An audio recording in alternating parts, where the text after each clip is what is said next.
김정희는 그날 밤 여행 가방을 채우지 못했다. 온천 여행을 위해 옷가지를 정리하던 중 방문 너머에서 들려오는 아들 도윤의 목소리가 그녀의 손을 멈추게 했다. 응, 지금 엄마 방에 계셔. 여행 준비 중이야. 전화 통화였다. 며느리 서연과 이야기하는 것 같았다. 정희는 무심코 귀를 기울였다. 아니, 그건 걱정 마라. 일단 온천 보내고 거기서 돌아오는 길에 병원 들르기로 했잖아. 요양원 상담도 그때 같이. 정희의 손에서 속옷이 떨어졌다. 요양원? 무슨 말인가? 보상금 나오려면 아무래도 3달은 걸릴 것 같은데 그 전에 엄마 명의로 된 거 정리 안 하면 응, 맞아. 치매 진단서만 있으면 후견인 선정이 훨씬 쉽대. 병원 원장이랑 이야기 끝났어. 정희는 심장이 멎는 줄 알았다. 치매 진단서, 후견인, 명예 정리. 엄마가 지금 멀쩡하긴 한데 요즘 자꾸 같은 말 반복하시고 깜빡하시는 거 있잖아. 그걸로 충분하대. 좀만 부풀리면 된대. 정희는 벽에 등을 기댄 채 입을 막았다.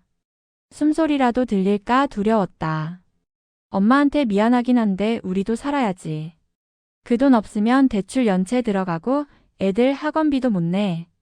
엄마도 요양원이 더 편하실 거야. 우리가 매일 챙기는 것보다 전문가들이 봐드리는 게 낫지. 아들의 목소리는 차분했다. 마취장을 보거나 세탁물을 맡기는 것처럼 담담하게 어머니를 처리할 방법을 논의하고 있었다.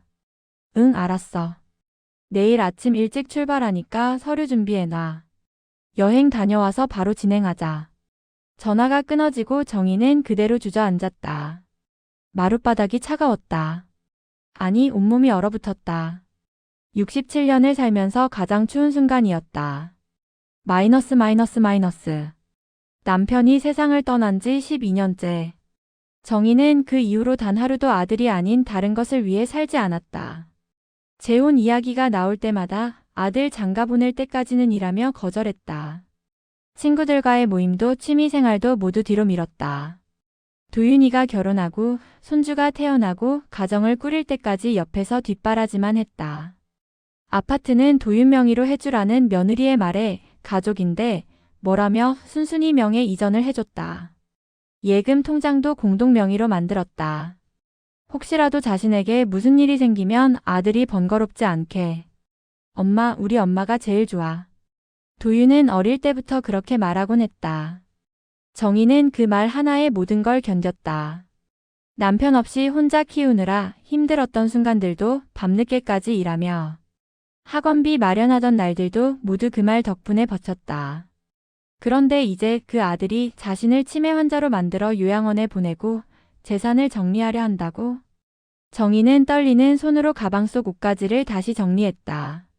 아무 일 없다는 듯. 아들이 방문을 열고 들어왔을 때 정희는 환하게 웃으며 말했다.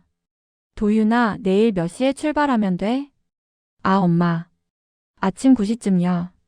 준비 다 됐어요? 응, 거의 다 됐어. 오랜만에 온천 가니까 엄마 기분 좋다.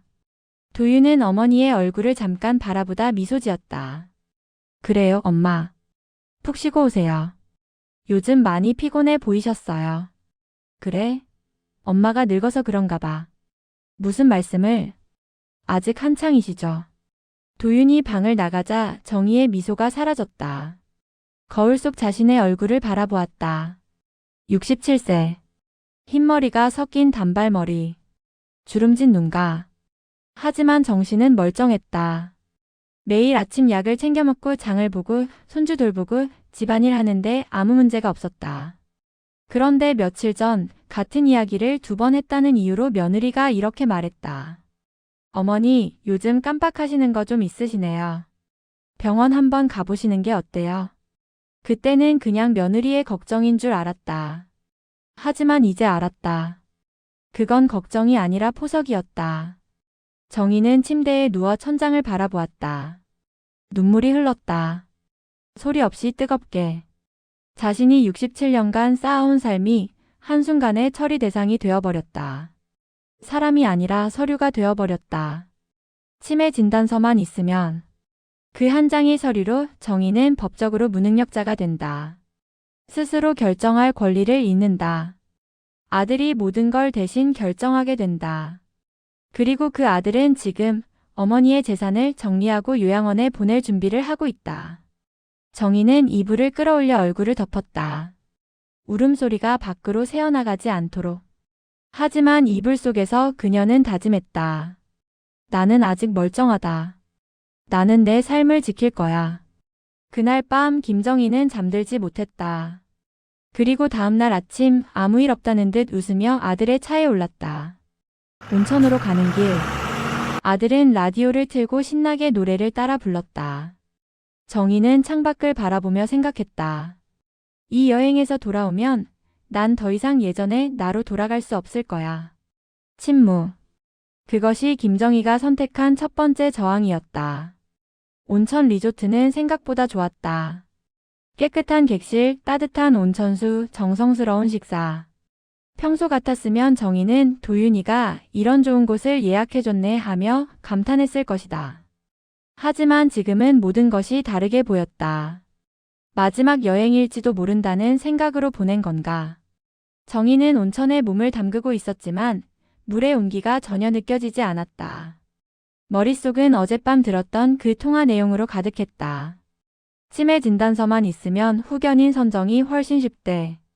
병원 원장이랑 이야기 끝났어. 좀만 부풀리면 된대. 정희는 눈을 감았다. 하지만 어둠 속에서도 아들의 목소리가 계속 들렸다. 온천에서 나와 로비 휴게실에 앉아 있을 때 한 여성이 다가왔다. 혹시 혼자 오셨어요? 60대 초반으로 보이는 단정한 인상의 여성이었다. 짧은 머리에 안경을 쓰고 있었고 미소가 따뜻했다. 아네, 혼자 왔어요. 저도요. 혼자 여행 왔는데 같이 차 한잔 하실래요? 혼자 있으니 심심해서요. 정희는 잠시 망설였지만 고개를 끄덕였다. 지금 혼자 있으면 계속 어두운 생각만 할 것 같았다. 저는 박선영이라고 해요. 서울에서 왔어요. 김정희예요. 저도 서울이고요. 두 사람은 로비 카페에 앉아 커피를 주문했다. 처음에는 날씨, 온천, 음식 같은 가벼운 이야기를 나눴다. 하지만 선영은 예리한 사람이었다. 정희 씨 괜찮으세요? 표정이 많이 어두워 보이시는데. 아, 괜찮아요. 그냥 좀 피곤해서. 피곤한 것 같지는 않은데요. 선영이 조심스럽게 말했다. 제가 올해 간호사로 일했거든요. 사람 표정 보는 데는 자신 있어요. 정희 씨 표정은 피곤한 게 아니라 뭔가 깊은 고민이 있으신 것 같아요. 정희는 입술을 꽉 깨물었다. 눈물이 차올랐다. 저는 말을 시작하려던 순간 핸드폰이 울렸다. 도윤이었다. 엄마 잘 쉬고 계세요? 응, 잘 쉬고 있어. 온천은 좋아요? 물은 괜찮고? 응, 다 좋아. 그래요. 푹 쉬세요. 내일 점심때쯤 데리러 갈게요. 알았어. 전화를 끊자 선영이 조용히 말했다. 아드님이신가 봐요. 정희는 고개를 끄덕였다. 그리고 갑자기 눈물이 터졌다. 저는. 선영은 놀라지 않았다. 조용히 정희의 손을 잡아주었다. 천천히 말씀하세요. 제가 들어줄게요. 마이너스. 정희는 모든 것을 털어놓았다. 어젯밤 들은 통화 내용, 치매 진단서 조작 계획, 요양원 이야기, 재산 정리. 12년 동안 아들만 바라보며 살았던 이야기까지. 선영은 말없이 듣다가 정희가 이야기를 끝내자 깊은 한숨을 쉬었다. 정희 씨, 이건 정말 심각한 문제예요. 제가 너무 예민하게 반응한 걸까요? 아들이 정말 저를 걱정해서 그런 건 아닐까요? 아니에요. 선영이 단호하게 말했다. 제가 간호사로 일하면서 비슷한 케이스를 많이 봤어요. 치매 진단서를 악용하는 경우요. 악용이요? 네. 치매 진단만 받으면 법적으로 후견인이 모든 것을 결정할 수 있어요. 재산 관리, 의료 결정, 심지어 어디서 살지까지. 본인의 의사는 전혀 중요하지 않게 돼요. 정희는 몸이 얼어붙는 것을 느꼈다. 그럼 제가 아무리 나는 멀쩡하다고 말해도 소용없다는 거예요. 진단서가 나온 후에는 그렇죠. 법적으로 당신은 판단 능력이 없는 사람이 되는 거예요. 그리고 아드님이 병원 원장이랑 이야기 끝났다고 했죠. 그건 이미 진단서가 준비되어 있다는 뜻이에요. 정희는 손이 떨렸다. 커피잔을 제대로 잡을 수가 없었다. 그럼 저는 어떻게 해야 하나요? 선영이 진지한 표정으로 말했다. 일단 증거를 남겨야 해요. 아드님의 통화 내용, 문자 메시지, 통장 거래 내역. 모든 걸 기록해야 해요. 기록요? 네. 만약 정말로 법적 다툼이 생기면 그게 정희 씨를 지켜줄 유일한 무기예요. 그리고 절대 혼자 병원에 가시면 안 돼요. 특히 아드님이 예약한 병원에는요. 정희는 숨이 막혔다. 저 내일 돌아가는 길에 병원 들르기로 했어요. 선영의 표정이 굳었다. 정희 씨, 그 병원 절대 가시면 안 돼요. 그곳에 가는 순간 진단서가 나올 거예요. 그리고 그 순간부터 정희 씨는 법적으로 무능력자가 돼요. 하지만 제가 거부하면 아들이 의심할 거예요. 의심하는 게 낫지 진단서 받는 것보단 나아요. 선영이 정희의 손을 꽉 잡았다. 정희 씨, 지금은 싸워야 할 때예요. 침묵하고 순응할 때가 아니에요. 마이너스. 그날 밤 정희는 객실에 혼자 앉아 있었다. 선영이 건네준 메모지에는 이렇게 적혀 있었다. 기록해야 할 것들. 1. 통화 내용, 날짜, 시간, 주요 내용. 2. 문자 메시지 캡처. 3. 통장 거래 내역, 명의 이전, 출금 내역. 4. 병원 예약 확인. 5. 증인 확보. 그리고 하단에는 전화번호와 함께 이런 문구가 적혀 있었다. 도움이 필요하면 언제든 연락하세요.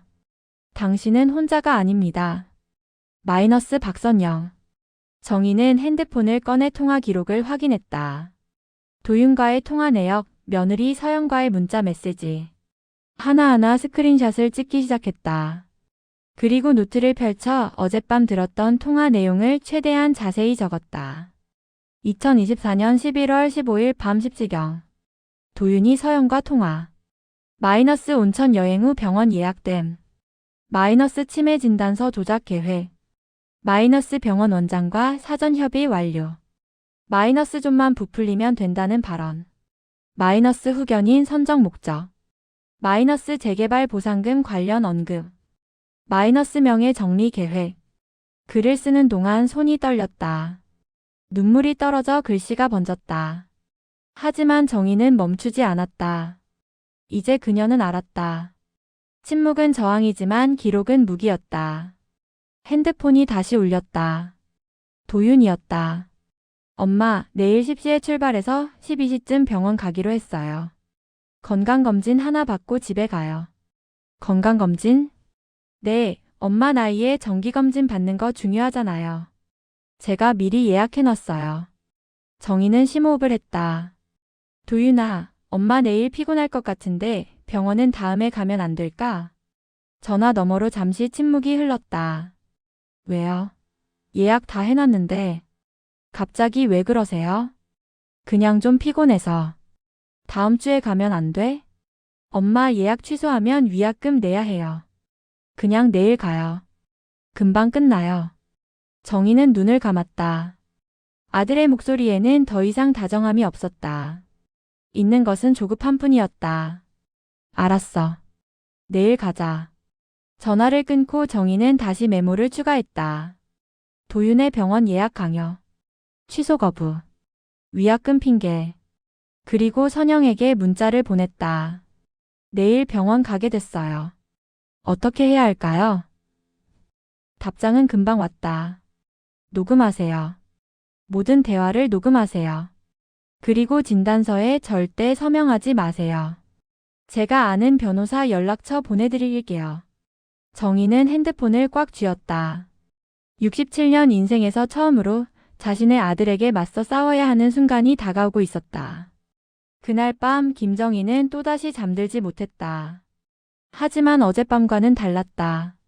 어젯밤에는 두려움과 배신감에 떨었다면 오늘 밤은 싸울 준비를 하고 있었다. 침묵 속에서 그녀는 서서히 깨어나고 있었다.